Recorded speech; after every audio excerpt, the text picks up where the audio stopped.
Do you blame Dr. Murray for your brother's death? Yes, I do. He is the one that was administering the drug, as from what I do know. So. In the dazzling world of Hollywood, where the pursuit of fame and fortune often takes a dark turn, lies a narrative that many have whispered, but few have dared to speak aloud. It's a tale of secrets, power, and a sacrifice that shook the very foundations of the entertainment industry. Join us as we unravel the mystery behind the Jackson family, with Janet Jackson herself shedding light on how Hollywood may have played a role in the challenges faced by Michael Jackson. From the corridors of power to the shadows beneath the spotlight, we're about to explore a story that questions the price of fame and the hidden battles fought by some of its brightest stars. Janet Jackson has made a surprising claim that has everyone talking. She says Hollywood played a part in her brother, Michael Jackson's downfall. Michael Jackson died at his home in Los Angeles from an overdose of propofol, a strong anesthetic usually given by doctors in hospitals for big surgeries. Experts say this drug should never be used outside of a hospital setting. Since there was no clear reason given for his death, many are left wondering and making guesses about what really happened. Michael Jackson's doctor, Conrad Murray, was found guilty of causing his death and served 4 years in jail for involuntary manslaughter. However, there's much more to this story than meets the eye. Dr. Murray said he gave Jackson propofol every night to help him sleep, but an examination showed that Jackson actually died from taking too much of the drug. The lawyers for Jackson's family believe that the executives at AEG Live, the company promoting his comeback concerts, put him in a dangerous position by prioritizing their profits over his health and safety. The family argues that the pressure from AEG Live led Dr. Murray to use dangerous treatments to make sure Jackson could attend rehearsals, even though Jackson's health was getting worse. AEG Live's attorneys maintain that Jackson was the one making decisions about his care, not them, and they were unaware of the specific treatments Dr. Murray was giving him. In May, right before his comeback shows, Jackson chose Dr. Murray as his doctor. Dr. Murray has been under intense scrutiny as the last person to see Jackson alive. Some wonder if Dr. Murray was just a convenient target in this confusing saga. Many feel the full story of what led to Michael Jackson's death hasn't been told. His family is on a mission to find out the real reasons behind his death and to get clear answers about why he was put at risk for so long. The doubts about Michael Jackson's death extend beyond Janet Jackson. His sister, LaToya, has also expressed suspicions, indicating there might be more to his death than what's known. As more information comes to light, it's evident the Jackson family is dedicated to discovering the truth and sharing the real story of what happened to Michael. LaToya Jackson has shared that Michael once told her he was scared because he thought someone was after him, wanting to get their hands on his valuable music catalogs. Michael, come on, you're Michael Jackson. Who in the world would do this? Nobody would try to kill you. I mean, it would be world news and everybody would know about it. They're not going to do it.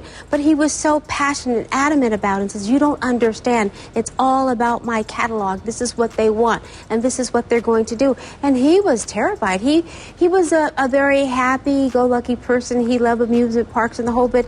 But I saw him just get withdrawn and nervous all the time. He says, you don't understand. This is very serious. This is a very serious matter. And it was.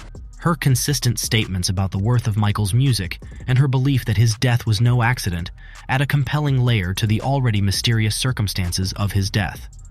In a revealing interview with CNN, LaToya was adamant that her brother's death was part of a calculated plan, which only adds to the questions and speculation about why the king of pop really died. Where people come into your life, wiggle their way in, control you, manipulate, control your funds, your finances, everything that you have, and you must do what they tell you to do. And that's what Michael was going through. And he knew that everything that was happening to him was not kosher, it wasn't right, and it disturbed him greatly. And he kept saying it over and over and over again. Yes, Dr. Murray was the fall guy, but it's more to it than just that. Michael had even warned her, saying, LaToya, I'm going to be murdered for my music publishing catalog and my estate, reinforcing his fear of a plot against him. The story LaToya Jackson tells about the night Michael died is incredibly eerie and raises even more concerns about what truly happened. LaToya believes that Michael felt his end was near the moment he entered his house on that fateful night. After his death, she noticed that the very individuals Michael had been wary of started to take control of his estate. She has openly discussed her suspicions, even pointing fingers at Dr. Tomei, who was closely involved in managing Michael's affairs towards the end of his life.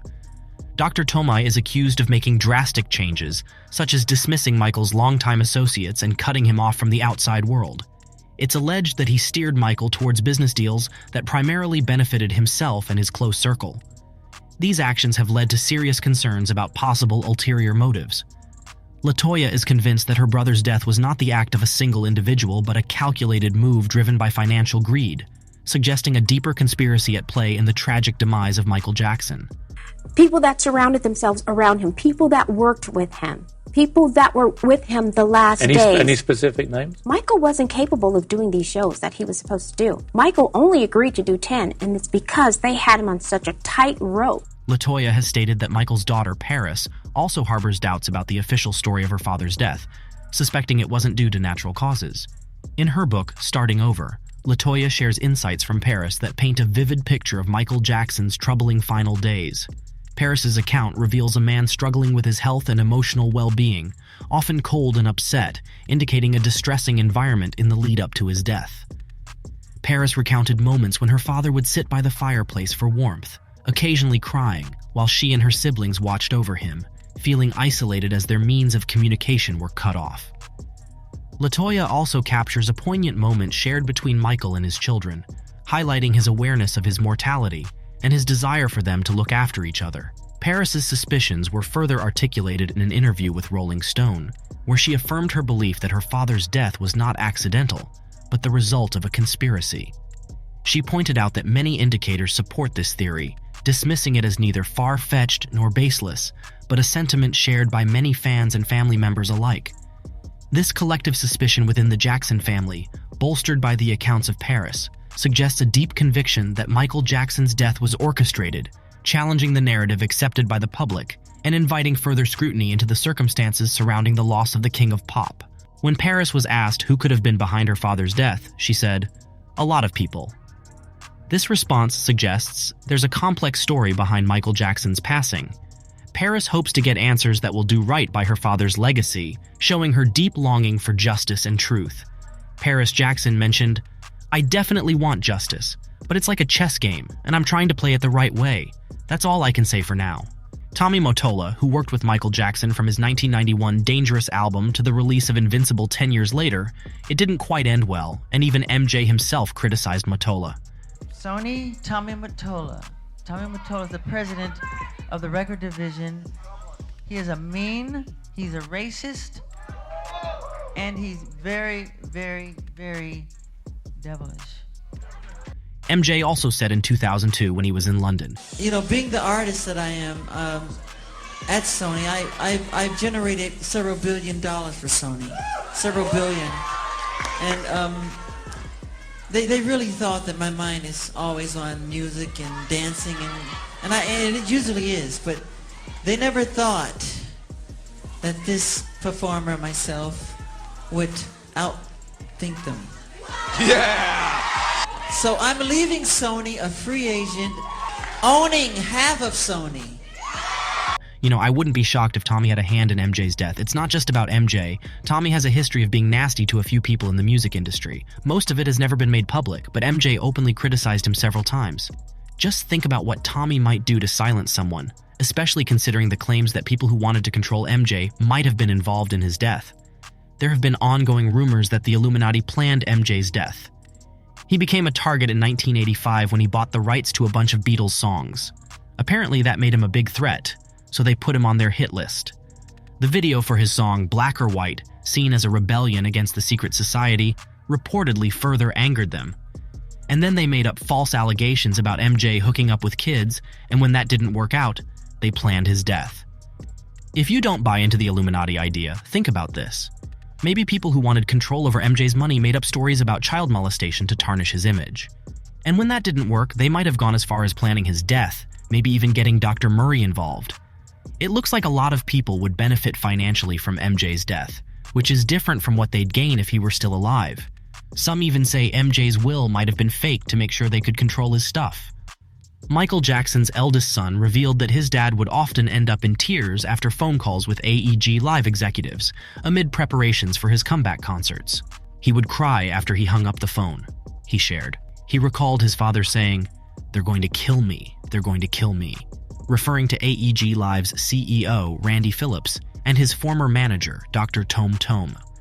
Prince also testified that he saw Randy Phillips at their rented home in Los Angeles, acting in a way that seemed forceful or aggressive towards Dr. Conrad Murray just the night before Michael Jackson died. "He was holding him by the elbow," Prince observed. "It seemed aggressive to me. They were standing really close, and he was gesturing with his hands." Prince noted that he couldn't make out what Phillips was saying. The circumstances surrounding Michael Jackson's tragic death are shrouded in complexity and controversy. From the heart-rending testimonies of Janet Jackson, LaToya Jackson and his children, Paris and Prince, to the serious allegations against AEG Live executives and Dr. Conrad Murray, it's clear that there's much more to this story than what was initially revealed. Paris's quest for justice, coupled with the chilling accounts of Michael's fears and the aggressive encounters he faced, paints a picture of a man caught in a dangerous web of expectations, pressures, and threats. It's important to remember that the search for truth and justice in Michael Jackson's case is not just about unraveling a mystery. It's about honoring the memory of a global icon whose life was tragically cut short. The Jackson family's determination to seek answers and accountability speaks volumes about their love for Michael and their commitment to his legacy. Conversations and investigations into Michael Jackson's death continue, and perhaps one day, the full truth will come to light. But let me know, what do you think? Do you believe his death was a well-planned set? And who is at the top of your suspects list? Let me know in the comments section below. Thanks for watching, and I'll see you in the next video.